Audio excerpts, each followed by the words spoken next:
Well, as the IDF continues an offensive blitz against terror groups across the region, one place Israel spent months striking in the aftermath of the fall of the dictator Bashar al-Assad is Syria. Despite the new regime led by HTS under al-Jolani, already there have been massacres against ethnic and religious minorities in Syria as the nation faces more instability.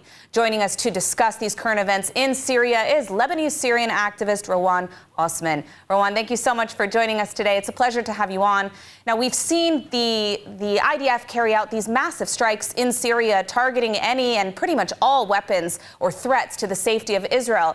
But do al-Jolani and the affiliated jihadist groups have their sights set on Israel next? Thanks, Emily. It's nice to see you. Unfortunately, the situation in Syria is extremely concerning. I have family in Damascus, and I was really happy to see Bashar al-Assad finally overthrown because he is a monster. I wanted to believe at the beginning that whatever the rebels were up to was coordinated with the Israelis, or at least that they were aware that they have to be taking care of their own people because the world let the Syrian people down. Nobody's coming for your rescue.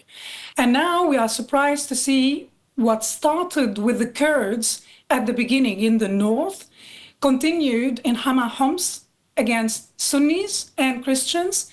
On the Syrian coast, we've seen something similar to October 7th happening to the Alawites. And now recently, what the Druze are facing in the south is unbelievable. I commend the courage of those who openly asked Israel for help. And I commend even more the Israelis for responding positively, for even treating some of the wounded. I do have to say that I've seen tens, if not hundreds of videos of jihadists who are vowing to come and liberate Al-Quds next.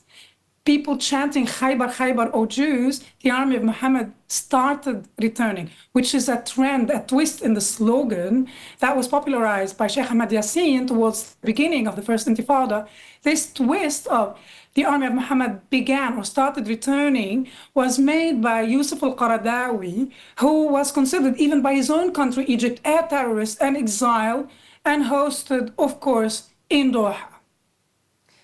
I want to ask you about the Druze in Syria that you mentioned. I mean, Israel has gotten involved, as you mentioned, supporting them, supplying them, giving medical aid, and striking jihadists in the area. Why is it in Israel's interest, or is it, to defend these Druze communities? And do you think Israel should be doing more to defend some of these minority groups who are facing such tremendous persecution in the region?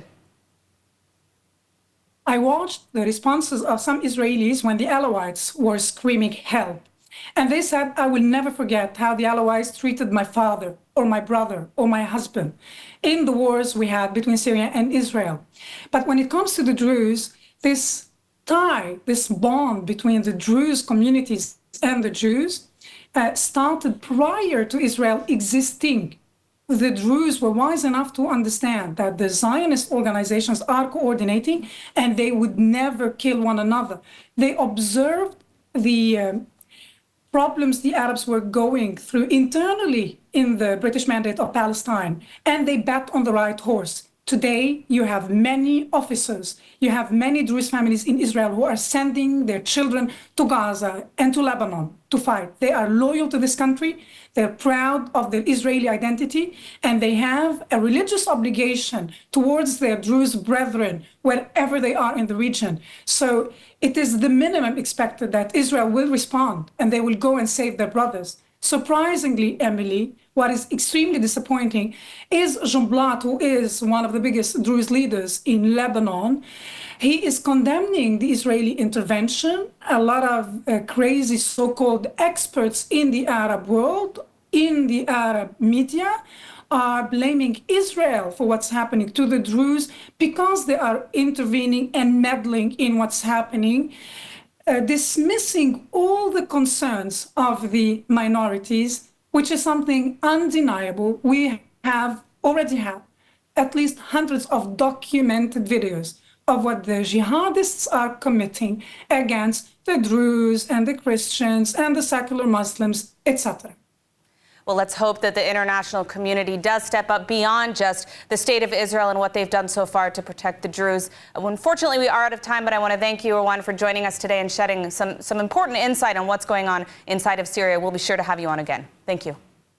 Thank you.